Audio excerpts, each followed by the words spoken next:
Everyone says that The Lord of the Rings is fundamentally religious and Catholic.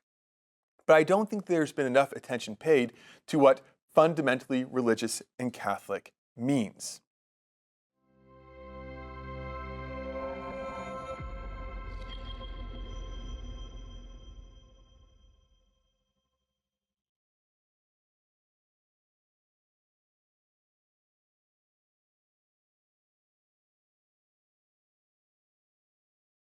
Welcome back to our course on Tolkien's liturgical imagination.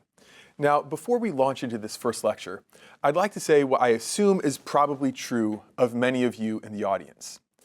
Given that you're signed up for a course on Tolkien's liturgical imagination, I assume that you know who Tolkien is, generally speaking, and that you're broadly familiar with some of his works, right? You've probably read The Lord of the Rings and The Hobbit. You might have read some other things. Also, it seems likely that because you're signed up with this course with Emmaus Academy, that you're aware that Tolkien was a devout Catholic and a particularly fervently practicing Catholic for much of his life, for almost all of his life, really, right? So you're aware that he's a devout Catholic, and you're aware that his Catholicism comes through in his works. In fact, I imagine that many of you will be familiar with some of the scholarship and some of the criticism that exists out there connecting Tolkien's faith to the worlds he created in his fantasy. So that's the baseline that we're probably starting from. With that in mind, I'd like to tell you about how this course is going to be just a little bit different from other treatments of Tolkien and his Catholicism. What we're going to be doing is not looking at Catholicism just broadly considered. We're going to be looking particularly at how Tolkien's participation in the liturgy of the church informed his works, informed his imagination.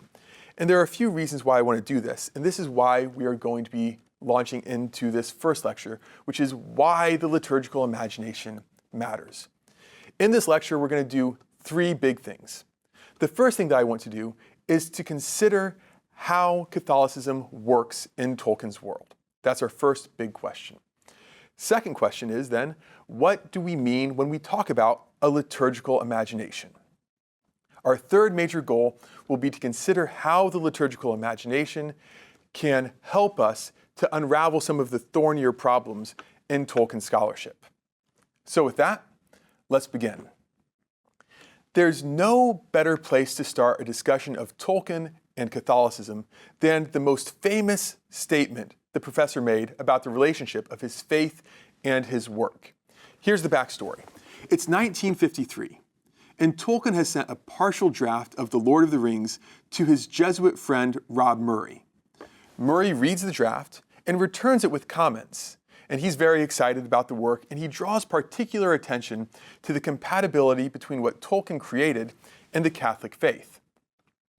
Late in 1953, Tolkien responds to Murray, and this is what he says. The Lord of the Rings is, of course, a fundamentally religious and Catholic work.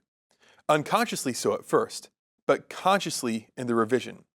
That is why I have not put in, or have cut out, practically all references to anything like religion, to cults and practices in the imaginary world.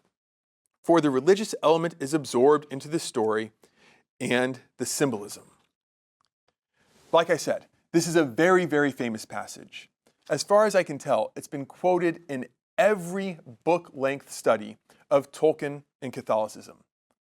But for as popular as it's been, I think these lines have been regrettably misunderstood. Everyone says that The Lord of the Rings is fundamentally religious and Catholic.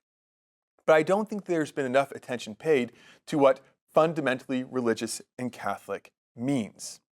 So let's break down each one of these words for just a second. Let's start with fundamentally. Now, Karl Hofstadter, who's one of my favorite Tolkien scholars, a world-recognized expert on Tolkien's languages, he pointed out recently that most critics have treated the word fundamentally as, quote, merely a throwaway rhetorical intensifier. As though Tolkien were saying, The Lord of the Rings is really Catholic, or truly Catholic, or really, really, really Catholic, right? And I can see why people would do that. That's the way most people use the word fundamentally in ordinary conversation. But Tolkien's not most people, and his letter is not ordinary conversation. What fundamentally actually means is from the foundation, right? It comes from the Latin fundamentum, the foundation of a thing. So what Tolkien's saying is the Lord of the Rings is in its foundation, religious and Catholic. That's the first point.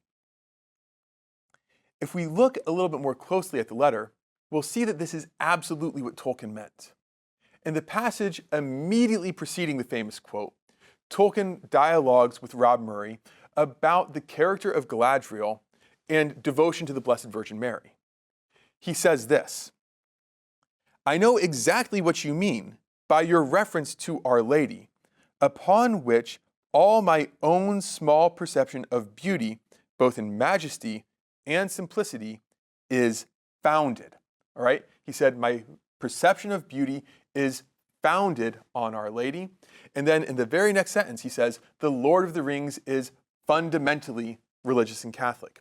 You'll note the deliberate and careful rhetorical parallel here. He's saying that just as his idea of beauty ultimately grows out of his devotion to Our Lady, so too the Lord of the Rings grows out of, develops from his religion and his Catholicism. That's different than saying it's just really, really Catholic. So now we've got fundamentally down. But what are we going to do with the words religious and Catholic? These terms have been left pretty vague too.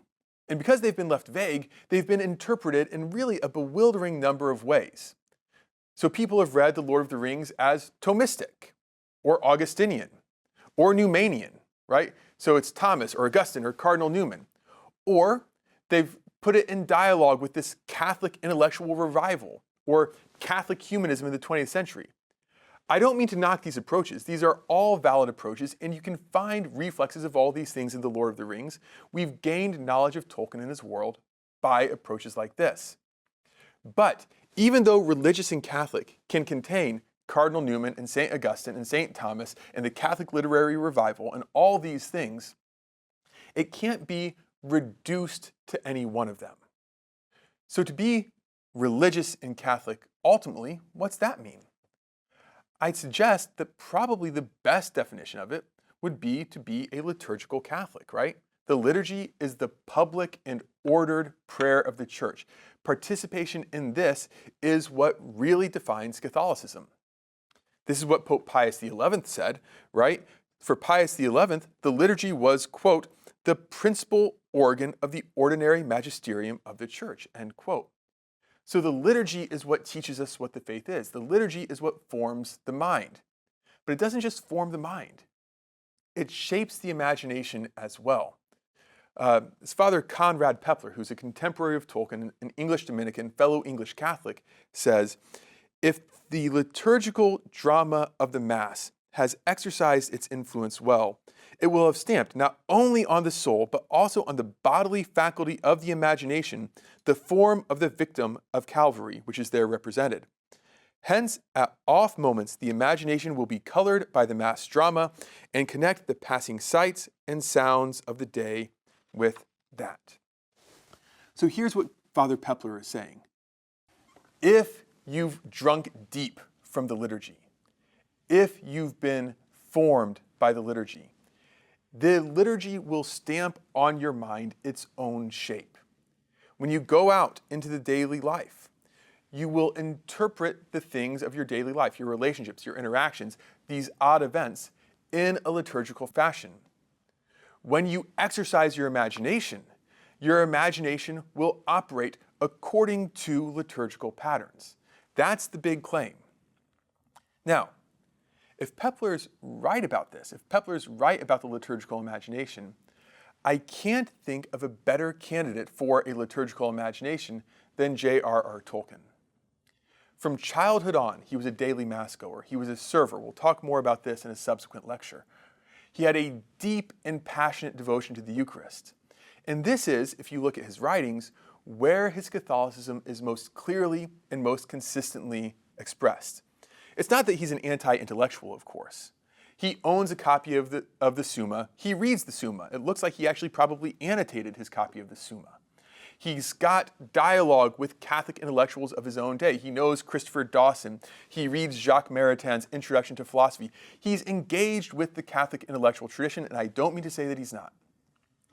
But when you look at his writings, when you look at the documentation from his personal life, his Catholicism doesn't express itself in terms of this theological teaching or that theological teaching. It expresses itself through the liturgy. So now we've seen what the liturgical imagination is. I'd like to take a step back now and consider what we might gain from viewing Tolkien through this lens, from viewing Tolkien as a liturgical Catholic. And I'm going to suggest a couple of big gains we can get from this consideration. The first big thing that we can get from reading Tolkien as a liturgical Catholic is maybe, finally, to put one of the thorniest questions in Tolkien studies to bed. This is the question of whether or not there's allegory in Tolkien's works. And this has been a hot topic of conversation since the publication of The Lord of the Rings. So we're going on 70 years now that this has been a matter of debate. You see, from the time The Lord of the Rings was published, people were quick to see allegorical elements in it. Maybe the ring of power is the atomic bomb, maybe this, maybe that, right? And Tolkien took serious issue with this. He would condemn the idea that his work is an allegory, and sometimes he would do it in very, very strong terms, but not always perfectly clear terms. So, for instance, in the prologue to the second edition of The Lord of the Rings, Tolkien wrote, quote, "I cordially dislike allegory in all its manifestations, and always have done so since I grew old and wary enough to detect its presence." He says, "I hate all allegory in every manifestation, and I've always hated it. There is no allegory." That seems clear. We could add to this something that he said in 1957 in a letter, quote, "There's no symbolism or conscious allegory in my story." And we could pile on quotes like this, where Tolkien says, "My work is not allegorical, no way, no how, it is not." So it seems like he's slammed the door on allegory. But no sooner has he done this than he sort of cracks the door open just a tiny bit. So in that same letter of 1957, he says there's no allegory, but that we might find something that he calls applicability in The Lord of the Rings. So there's no allegory, but if an individual reader wants to apply it to something in the real world, to apply it to something in his life or in his faith, that's okay. In the foreword to the second edition of Lord of the Rings, he says the same thing. Applicability is good because that lies in the freedom of the reader. The reader can draw whatever connections he wants to draw. Allegory is bad because it's the purposeful domination, he says, of the author. So that's bad, right? So there's something kind of like allegory in his work. In other letters, he makes it even more messed up. He says, the ring is definitely not an allegory of atomic power. But maybe there's an allegory of power simply considered. And to make matters worse, he acknowledges that any really great story will be susceptible to allegorical interpretations.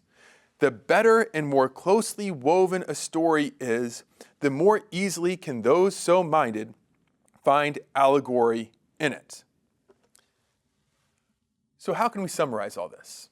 Well, Tolkien is adamantly against all allegory in every form, except when he allows that there's applicability, or maybe that his work has some allegorical elements, broadly considered. And after all, a really great work will be susceptible to allegorical interpretation. That's maybe a little bit less clear and maybe a little bit less direct than what we could have hoped for. Now, this isn't to say that we can't construct a consistent theory of allegory from Tolkien's writings. I think with a little bit of care, we can reconstruct it. But Tolkien has made a little bit of a muddle of things, right? And this leads us to a big problem. The Lord of the Rings is a very great story. It begs in some ways to be interpreted allegorically, and because Tolkien left that door open just a crack, there's a trend, particularly among Christian and Catholic critics, to throw away the warnings about allegory and to allegorize with reckless abandon. Other people seize on the phrase, "there's no symbolism in the work at all," and deny any attempt to find any relevance, any applicability whatsoever. Finally, you'll find critics who say that there's in fact nothing Christian in the works, even that Lord of the Rings are functionally pagan books. So how can the liturgical imagination help us to navigate this allegorical swamp? I think it can point a way forward if we consider what a liturgically shaped imagination would look like. The first thing to consider is how the liturgy operates in terms of natural symbolism, right? You survey the wonders of the natural world. Things like fire and wind and breath, bread and wine, the heights and the depths. All of these things find their place, and all of them find a natural symbolic value within the liturgy. If you attend Mass regularly, if you pay attention to the prayers, if these seep into your soul, when you go out from Mass, you'll see the world as sort of richly imbued with significance and symbolic value. We remember that Tolkien said that the religious element of Lord of the Rings is taken up into the symbolism. I think that's probably a way forward. But the liturgy doesn't just do natural symbolism, bread, wine, fire, wind. It also does typological symbolism, right? It does figural symbolism. The easiest way to think about this is Eucharistic Prayer 1, right? And I'm regrettably going to mangle it. We ask God to accept the offering as once he was pleased to accept the offering of your servant Abel the just, the sacrifice of Abraham our father in faith, and the offering of your high priest Melchizedek, right? Now, Melchizedek, Abraham, Abel are real historical figures. They have a real meaning all their own. Their sacrifices were actual, real historical sacrifices. We don't allegorize them away, but we recognize that these characters and their sacrifices point to something outside themselves. They point to the consummation of all sacrifices in Christ, right? So a liturgically trained imagination will also be apt to see typological relationships between figures and sort of the fulfillment of those figures. And this is a really important point to understand, right? Aragorn or Frodo or Gandalf, they don't mean Christ, but they can remind us of Christ. Finally, I'd like to note that a liturgically formed imagination will have, as Sister Thomas Moore Stepnowski notes, both a commemorative aspect, looking back to the past, and an eschatological aspect, looking forwards towards the future. So it will sort of span time, both looking towards the Old Testament and looking towards the New. And as we consider how Tolkien's works work, as they contain hints of the gospel, as they contain hints of the evangelium, I think we'll find echoes of that here too. This is why it can actually be legitimate for readers of Lord of the Rings to find symbolism in it that Tolkien himself wasn't aware of putting there. We can find resonances and meanings that Tolkien wasn't conscious of putting in. So that's what I hope to gain from a liturgical reading of Tolkien's works. I think we can navigate some thorny problems. I think we can chart some new territory, and that's what I really hope to do. And one of the big reasons why I want to do this is it's actually the most consistent way of reading Tolkien in line with what he himself said about how he composed his works. His story, he said, grows like a seed in the dark out of the leaf mold of the mind, out of all that has been seen or thought or read, that has long ago been forgotten, descending into the deeps. No doubt there's much selection, as with a gardener, what one throws upon one's personal compost heap. And I just love this image for how Tolkien's story grows, right? So this lovely natural analogy. You go into a forest, you see the broken down humus on the ground, right? The leaves and the sticks all rotting and descending into the soil from which they came, and then life comes out of that. That's how Tolkien said he wrote his story, right? It's all these ideas that entered his mind at some point in the past that were digested, broken down, half assimilated, and his story grows out of those ideas. Now, in Tolkien's letter, he says that his personal compost heap is mainly philological. mainly linguistic, mainly related to the study of languages. Of course, there's good reason for Tolkien to say this, right? He was a philologist. He was a professional student of the English and Germanic languages, and these things do definitely impact his work. But as important as Tolkien's language study was to his life, there was something more important. There was something that began before his proper study of languages began, and there's something that continued long after Tolkien retired from teaching. There was something that governed and ordered the rhythms of his daily life, of his family, of his devotion, in a way that language study itself simply couldn't touch. This something was the liturgy of the Catholic Church. This is the fundamental element, I'd suggest, of Tolkien's mental compost from which his story grows. How does the liturgy govern Tolkien's life? In what ways is he a liturgical Catholic? That's going to be the subject of our next lecture.